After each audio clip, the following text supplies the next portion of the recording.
കേരളത്തിലിപ്പോൾ school കലോത്സവങ്ങളുടെ കാലമാണ്. അതുമായിട്ട് ബന്ധപ്പെട്ട ചില വിവാദങ്ങളിലേക്ക് നമ്മൾ പോകുന്നത്. ആദ്യം ഒരു കോൽക്കളി കാണാം.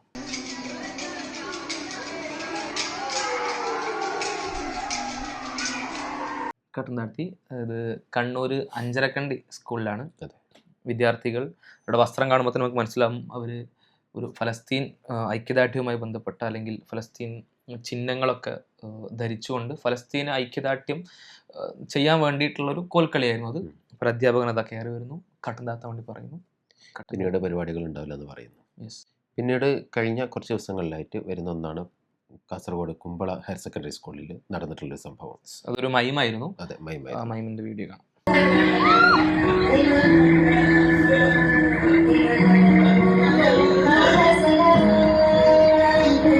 അധ്യാപകൻ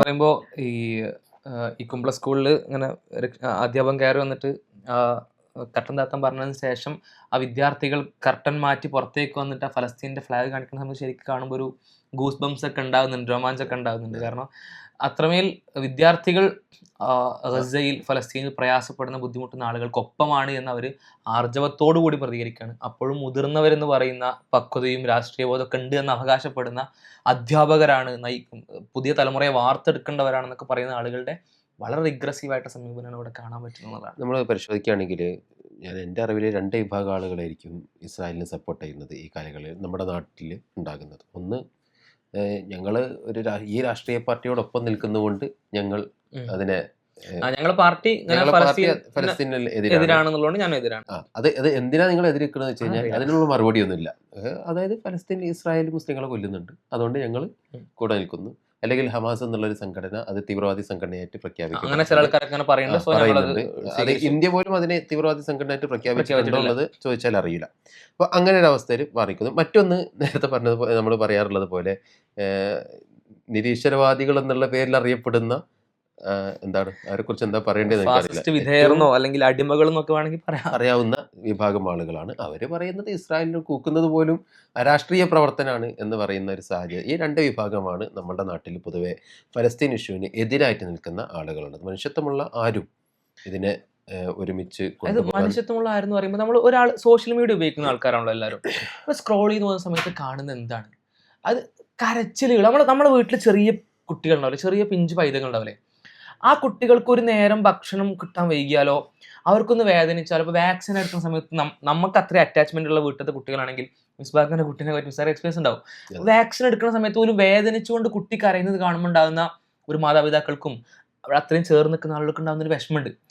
ആ കുട്ടി ഇങ്ങനെ വേദനിച്ചുകൊണ്ട് ഒരുപാട് കരയുന്നത് കാണുമ്പോൾ, വിശന്നുകൊണ്ട് ഒരുപാട് കരയുന്നത് കാണുമ്പോൾ, ഒരു ഭക്ഷണം കിട്ടാത്തത് കൊണ്ട്, വെള്ളം കിട്ടാത്തത് കൊണ്ട് കുട്ടികൾ ഇങ്ങനെ നിരങ്ങുന്നത് കാണുമ്പോൾ, അല്ലെങ്കിൽ അത്തരം വീഡിയോകൾ നിരന്തരം ഇങ്ങനെ കാണുമ്പോൾ, അങ്ങനെ അവരെ പ്രയാസപ്പെടുത്തിയിട്ട് വീണ്ടും വീണ്ടും വീണ്ടും അവർക്ക് മേലിൽ ബോംബിടുന്ന വീഡിയോകൾ, റീലുകൾ നിരന്തരം കാണുന്ന സമയത്ത് പട്ടിണികളുടെയും പ്രയാസത്തിൻ്റെയും ബുദ്ധിമുട്ടിൻ്റെയും തീവ്രമായിട്ടുള്ള അനുഭവങ്ങൾ വീഡിയോകളിലൂടെ അങ്ങനെ നിരന്തരം കാണുന്ന ആളുകളെ സംബന്ധിച്ച് ഇപ്പോൾ ഇവിടെ പറഞ്ഞ ഇത്തരത്തിലുള്ള വലതുപക്ഷ രാഷ്ട്രീയ, തീവ്ര വലതുപക്ഷ രാഷ്ട്രീയത്തിൻ്റെ ഭാഗമായിട്ടാണെങ്കിലും, ഇനി നിരീശ്വരവാദത്തിൻ്റെ ഭാഗമായിട്ടാണെങ്കിലും, മുസ്ലിം വെറുപ്പിൻ്റെ ഭാഗമായിട്ടാണെങ്കിൽ പോലും എങ്ങനെയാണ് ഈ കരച്ചിലുകളൊക്കെ എങ്ങനെയാണ് പിന്തുണക്കാൻ കഴിയുക, അല്ലെങ്കിൽ ഈ പീഡനങ്ങൾ എങ്ങനെയാണ് അനുകൂലിക്കാൻ കഴിയുക, ഈ പീഡനങ്ങൾക്ക് ഒപ്പം നിൽക്കാൻ എങ്ങനെയാണ് കഴിയുക?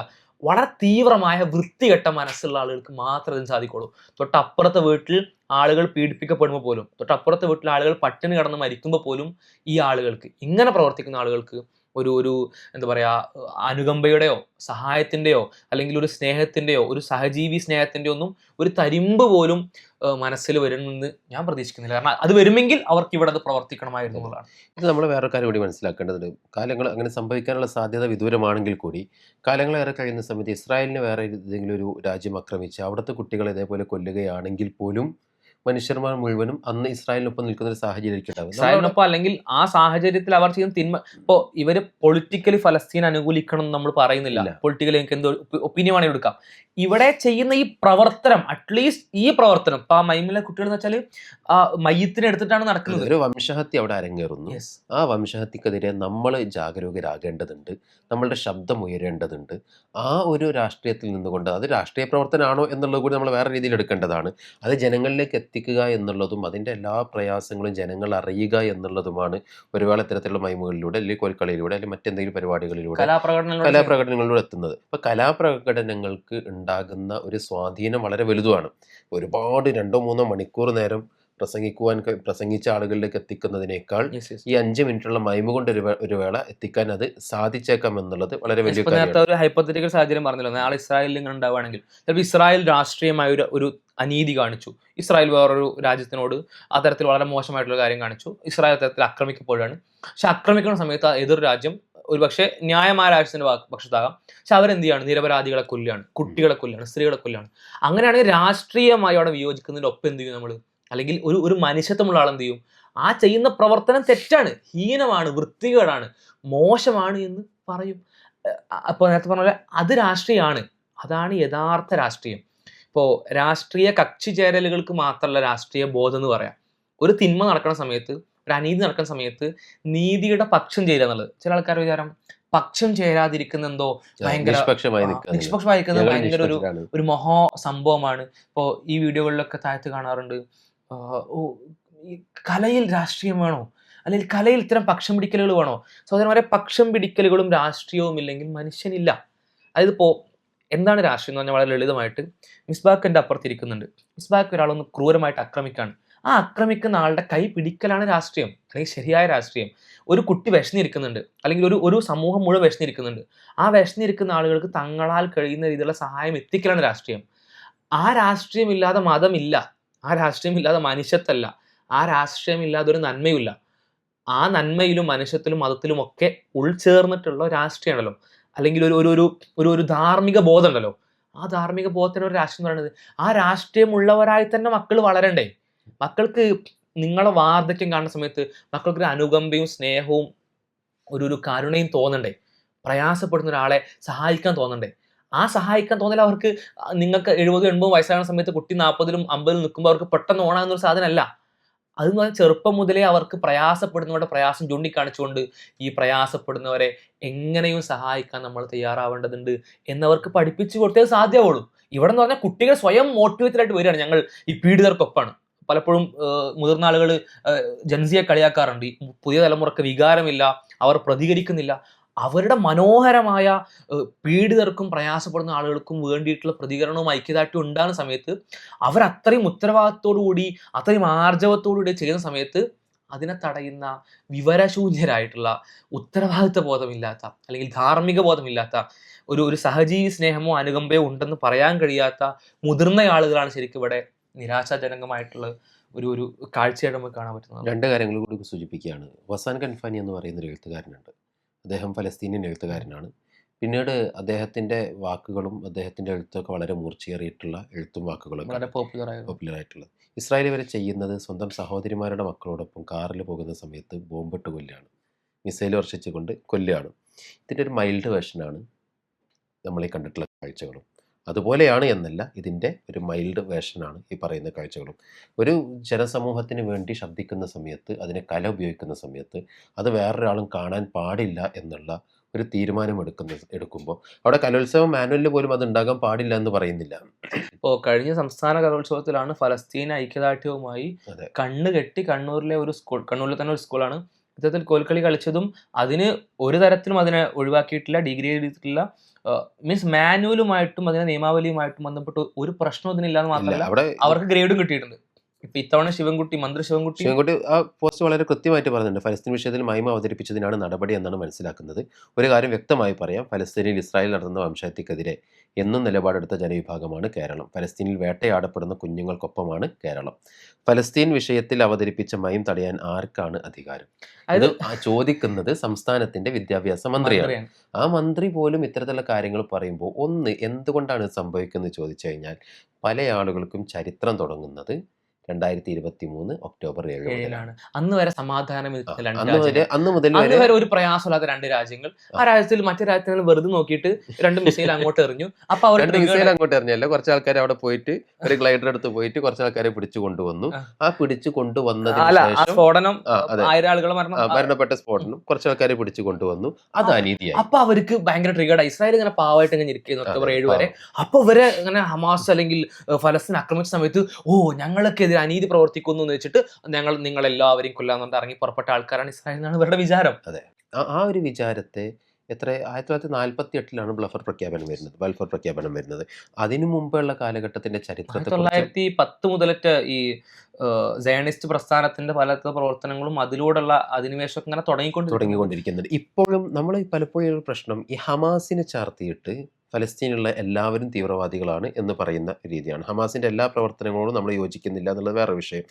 എന്നാൽ തന്നെ ഹമാസിനെ ചാർത്തിയിട്ട് പലപ്പോഴും എന്ത് ചെയ്യാണ്, ഫലസ്തീനുള്ള എല്ലാവരും ഇതാ.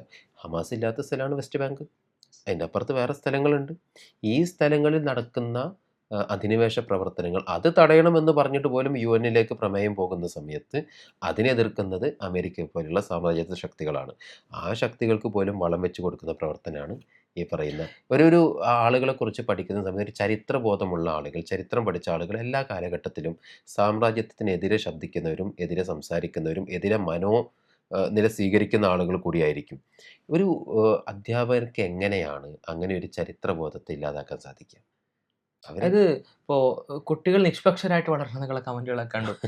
നേരത്തെ പറഞ്ഞ പോലെ നിഷ്പക്ഷരായിക്കുക എന്നുള്ളത് അനീതിയാണ്. എപ്പോന്നറിയോ, നീതിയും അനീതിയും വ്യക്തമായിരിക്കുന്ന ഒരു വേളയിൽ നിഷ്പക്ഷത എന്ന് പറയുന്നത് മുതൽ അനീതി തുടങ്ങുന്നു. ശരിയുടെയും നീതിയുടെയും പക്ഷം പിടിക്കാത്തതെല്ലാം അനീതിയാണ്. ഇപ്പോൾ നേരത്തെ പറഞ്ഞതുപോലെ തന്നെ ഒരാൾ മറ്റൊരാളുടെ സമ്പത്ത് മോഷ്ടിക്കുന്നത് കണ്ടിട്ട് ഈ മോഷ്ടിച്ചവൻ്റെ കൂടെയാണോ മോഷ്ടിക്കപ്പെട്ടവൻ്റെ കൂടെയാണോ നിങ്ങളെന്ന് ചോദിക്കുമ്പോൾ ഞാൻ നിഷ്പക്ഷനാണെന്ന് പറഞ്ഞാൽ ഒരാൾ എങ്ങനെ നിങ്ങൾ വിലയിരുത്തുക? ആ നിഷ്പക്ഷത എന്ന് പറഞ്ഞാൽ അനീതിയാണ്. മോഷ്ടിച്ചവൻ്റെ കൂടെ നിൽക്കുന്നത് പോലെയാണ് നിഷ്പക്ഷത എന്ന് പറഞ്ഞാൽ അവിടെ. അഥവാ നീതിയും അനീതിയും വ്യക്തമായിരിക്കെ, ഒരു വിഭാഗം അനീതി അനുഭവിക്കുന്ന ഉറപ്പായിരിക്കെ അവരുടെ പക്ഷം ചേരാനാണ് മക്കളെ പഠിപ്പിക്കേണ്ടത്. അതിനാണ് അധ്യാപകർ ശ്രമിക്കേണ്ടത്. പ്രയാസം അനുഭവിക്കുന്നവരെ, ബുദ്ധിമുട്ടുന്നവരുടെ അവരുടെ കണ്ണീരിനെ കാണാൻ, അവരുടെ പ്രയാസത്തെ കാണാൻ, അവരോടൊപ്പം നിൽക്കാൻ, അങ്ങനെ സെൻസിറ്റീവ് ആവാൻ, അങ്ങനെ ഇമോഷണൽ ആവാൻ, ആ തരത്തിൽ വൈകാരികതയുള്ള, ആ തരത്തിൽ പ്രതികരണ ശേഷിയുള്ള ആളുകളായിട്ട് മാറാനാണ് പഠിപ്പിക്കേണ്ടതെന്നുള്ളതാണ്. നിർഭാഗ്യവശാൽ അത് സംഭവിക്കുന്നില്ല. കുട്ടികളുടെ ഉണ്ടാകേണ്ട സ്വഭാവങ്ങളിൽ ഒന്നാണ് എംപതി എന്ന് പറയുന്നത്. ആ ഒരു സ്വഭാവത്തെ കൂടി ഇല്ലാതെയാക്കുന്ന ഒരു പ്രവർത്തനമാണ് ഇതിലൂടെ വരുന്നത്. കുട്ടികളോട് ഉള്ളതിനെ കെടുത്തി കളയുന്ന രീതിയിലും ഒരു മത്സരം വരുന്ന സമയത്ത് ഞങ്ങൾക്ക് എന്തുകൊണ്ട് ഈ വിഷയം എടുത്തുകൂടാ എന്ന് അവർ വിചാരിക്കുന്ന എന്തുകൊണ്ടാണ്, ഞങ്ങളെപ്പോലത്തെ ഒരു പ്രയാസം അനുഭവിക്കുന്ന ഇന്ന് നമ്മളിവിടെ മൈമ അവതരിപ്പിക്കുമ്പോൾ അല്ലെങ്കിൽ കോൽക്കളി അവതരിപ്പിക്കുമ്പോൾ മറ്റെന്തെങ്കിലും സംഗതികൾ അവതരിപ്പിക്കുമ്പോൾ സ്വന്തം സഹോദരൻ്റെ മയ്യത്ത് പൊട്ടിത്തെറിച്ച് മയ്യത്തെടുത്തിട്ട് കവറിലാക്കിയിടേണ്ട കുട്ടികളുണ്ട് എന്നുള്ളൊരു ബോധം അവർക്കുള്ളത് കൊണ്ടാണ് അവർ ആ ഒരു രീതിയിലേക്ക് അതിനെ കൊണ്ടുപോകുന്നത്. മുതിർന്നവരെക്കാൾ പക്വത ആളുകളാണ് കുട്ടികളെ വിഷയത്തിൽ കേട്ടോ. ഇപ്പോൾ മുതിർന്ന ആളുകളൊക്കെ ഇപ്പോൾ മന്തി കഴിക്കാനൊക്കെ പോകുന്ന ഒരുപാട് ആൾക്കാരുണ്ടാവും. അവരത്തെ 7-Up പെപ്സിയൊക്കെ ഇപ്പോൾ ഒരു 7-Upൻ്റെ ക്യാഷൊന്നും അവരിലേക്ക് എത്തുന്നില്ല, അല്ലെങ്കിൽ അതൊന്നും ഇപ്പോൾ നടക്കുന്ന കാര്യമില്ല എന്ന് പറഞ്ഞിട്ട് കുടിക്കുന്നത് കാണാറുണ്ട്. പക്ഷെ ഞാൻ ഒരുപാട് കുട്ടികളെ കണ്ടിട്ടുണ്ട്, അവർക്ക് അത്ര ഇഷ്ടമാണ് ഈ ലൈസ് പോലെ മറ്റേ സ്നിക്കേഴ്സ് പോലത്തെ മുട്ടകൾ അത്ര ഇഷ്ടമാണ് അവർക്ക്. അത്രയും ഇഷ്ടമായിട്ട് കൂടി ആ കുട്ടികളുടെ അവസ്ഥ കണ്ട്, അല്ലെങ്കിൽ ഗസയിലെ അവസ്ഥ കണ്ടിട്ട് ഞങ്ങളത് കഴിക്കില്ല എന്ന് തീരുമാനം എടുത്ത ഒരുപാട് കുട്ടികൾ ഈ കേരളത്തിലുണ്ട്. എനിക്ക് പോലും അറിയുന്ന ഒരുപാട് കുട്ടികളുണ്ട്. പറഞ്ഞാൽ കുട്ടികൾ എന്ന് പറഞ്ഞാൽ വികാരം പ്രകടിപ്പിക്കുന്ന, നീതി എന്താണ് ശരി എന്താണെന്ന് അവർക്ക് മനസ്സിലാക്കി കൊടുത്താൽ അതിനൊപ്പം നിൽക്കുന്ന ആളുകളാണ്. അവരുടെ ഈ സ്വഭാവത്തെ ഏറ്റവും നന്നായിട്ട് നർച്ചർ ചെയ്ത് കൊണ്ടുപോകുമ്പോഴാണ് അവരൊരു കൗമാരത്തിലും യുവത്വത്തിലേക്ക് എത്തുമ്പോൾ ഏറ്റവും നല്ല മനുഷ്യന്മാരായിട്ട് മാറുന്നത്. അവർക്ക് അവരുടെ പോസിറ്റീവ് ഇമോഷനുകളെ ഏറ്റവും മനോഹരമായിട്ട് പ്രകടമാക്കാനുള്ള ഒരു അവസ്ഥയായിട്ട് അവരുടെ ഈ ബാല്യകാലത്ത് നമ്മൾ സഹായിക്കുന്ന സമയത്താണ് ഭാവിയിൽ നല്ല മനുഷ്യരായിട്ട് അവർ മാറുന്നത്. അപ്പം അത്തരം സാഹചര്യങ്ങളിൽ അവർ നന്മക്കൊപ്പം നിൽക്കാൻ, അവർ നീതിക്കൊപ്പം നിൽക്കാൻ പരമാവധി അനുകൂല സാഹചര്യം ഉണ്ടാക്കി കൊടുക്കുക എന്നുള്ളതാണ് മുതിർന്നവർ എന്ന അർത്ഥത്തിൽ ബാക്കിയുള്ളവരുടെ. ഇതിൽ ഒറ്റ കാര്യം കൂടി പറഞ്ഞ് അവസാനിപ്പിക്കുകയായിരിക്കുന്നു. ആഗോളതലത്തിൽ നമ്മൾ കാണുന്ന കുട്ടികളുടെ ഒരു രൂപം കൂടിയാണിത്. നമുക്ക് നിങ്ങൾ പിന്നെ സുമൂദ് എന്ന് പറയുന്ന ബോട്ടിലേക്ക് അതിലേക്ക് ഫസ്റ്റ് വരുന്ന സമയത്ത് ഗ്രറ്റ തുമ്പയുടെ പേരാണ് നമ്മൾ കേൾക്കുന്നത്. ഗ്രറ്റ തുമ്പ കുട്ടിയാണ്, ഏതാണ് സ്വീഡിഷ് ആയിട്ട് വന്നിട്ടുള്ള ഒരു കുട്ടിയാണ്. അവർ കുട്ടികളുടെ നോബൽ പ്രൈസ് വരെ വാങ്ങിയിട്ടുള്ള, പീസ് പ്രൈസ് വരെ വാങ്ങിയിട്ടുള്ള കുട്ടിയാണ്. അവരാണ് ഈ വംശഹത്യ കണ്ടിട്ട് അതിലേക്ക് തുടങ്ങി അല്ലെങ്കിൽ ലോക ശ്രദ്ധ ആകർഷിച്ച് ഇങ്ങനെ കപ്പൽ പുറപ്പെടുന്നുണ്ട്. അവരിന്ന് ജയിലിലാണ് എന്നല്ല, അവരിന്ന് തടവിലാണ്. ഒരു നാട്ടിലേക്ക് തന്നെ തിരിച്ചയക്കുമെന്നാണ് പറയുന്നത്. അവിടെ ഇത്രയും കുട്ടികൾ ഇങ്ങനെ ചെയ്യുമ്പോൾ ഞങ്ങളിങ്ങനെ നോക്കിക്കണോ എന്നുള്ളൊരു ചിന്ത കൂടി ഇങ്ങനെയുള്ള കുട്ടികളുടെ മനസ്സിലേക്ക് വന്നോ അതായത് ഇല്ല മുതിർന്ന എന്നുള്ളതല്ല. ആളുകൾ ഞങ്ങൾക്ക് ഒന്നും ചെയ്യാൻ പറ്റുമല്ലോ, ഞങ്ങൾ ഇങ്ങനെ അതെ, ആലോചിക്കട്ടെ എന്ന് പറഞ്ഞിരിക്കുന്ന ആലോചിക്കട്ടെ. സമയത്താണ് ഇവരുടെ അടുത്തുള്ള അതിനെ പക്വതയില്ലായ്മയായും അതിനെ വേറെ ഏതോ രീതിയിലുള്ള വൈകാരികതയൊക്കെയും ഒക്കെ ആയിട്ട് അതിനെ വിലയിരുത്തുന്ന സമയത്ത് ഒരുപാട് പ്രശ്നങ്ങളുണ്ട് എന്നുള്ളത് മാത്രമാണ് സൂചിപ്പിക്കാൻ. അതെ, ലളിതമായിട്ട് ഒരു ന്യായവും പറയാൻ ഇവിടെ ഇല്ല അധ്യാപകർക്ക് എന്നുള്ളതാണ്. കാരണം കലോത്സവത്തിന്റെ മാനുവൽ എങ്ങനെയാണ്, കലോത്സവത്തിന് അത് പറ്റൂല, അതിന്റെ നിയമാവലി എങ്ങനെയാണെന്ന് പറയുകയാണെങ്കിൽ അതിനൊരു വകുപ്പില്ല. കാരണം കഴിഞ്ഞ തവണ കലോത്സവത്തിൽ, സംസ്ഥാന കലോത്സവത്തിൽ ഇത്തരത്തിൽ ഐക്യദാർഢ്യം പ്രഖ്യാപിച്ചുകൊണ്ട് കണ്ണ് കെട്ടിയിട്ട് പോലും കോൽക്കളി നടത്തി അതിനൊരു തരത്തിലുള്ള എന്താ പറയാ, അവരെ ഒരിക്കലും ഡിസ്ക്വാളിഫൈ ചെയ്യുകയോ മാർക്ക് കുറയ്ക്കുകയോ ഒന്നും ചെയ്യാത്ത രീതിയിൽ തന്നെ ട്രീറ്റ് ചെയ്തിട്ടുള്ളതാണ്. അതേപോലെ തന്നെ വിദ്യാഭ്യാസ മന്ത്രി അടക്കം പറഞ്ഞിട്ടുള്ള കാര്യമാണ്. സർക്കാർ അതിന് ഫലസ്തീൻ ഐക്യദാർഢ്യത്തിന് വളരെ അനുകൂലമായിട്ട് സർക്കാരാണ് നിലവിൽ കേരളത്തിലുള്ളത്. അപ്പോൾ ആ തരത്തിൽ വിദ്യാഭ്യാസ മന്ത്രി അടക്കം പറഞ്ഞിട്ടുള്ളതാണ് അത്തരത്തിൽ ഫലസ്തീൻ ഐക്യദാർഢ്യം പ്രഖ്യാപിക്കുന്നതിന് ഒരു തടസ്സമല്ല, അതുമായിട്ട് ബന്ധപ്പെട്ട് ആരും തടയേണ്ടതില്ല, തടയാൻ ഒരു കാരണവുമില്ല, വിശദീകരണം തേടണം തടഞ്ഞാൽ എന്ന് പറഞ്ഞിട്ടുള്ളതാണ്. അപ്പം അത് സാങ്കേതികമായിട്ടൊരു പ്രശ്നമല്ല, രാഷ്ട്രീയ പ്രശ്നമാണോ, നീതിക്കൊപ്പം നിൽക്കുന്നതാണോ, കുട്ടികൾ മരിക്കുന്നതിൽ ഈ കുട്ടികൾ വേദനിക്കുന്നതാണോ നിങ്ങളുടെ പ്രശ്നം, അല്ലെങ്കിൽ അതിനപ്പുറം എന്ത് ന്യായമാണ് ഇതിന് പങ്കുവെക്കാനുള്ളത് എന്നുള്ളതാണ് ചോദ്യമായിട്ട് ഉന്നയിക്കാനുള്ളത്. ഇവിടെ ഈ എപ്പിസോഡ് അവസാനിക്കുന്നു. അസ്സലാമു അലൈക്കും വറഹ്മത്തുള്ളാഹി.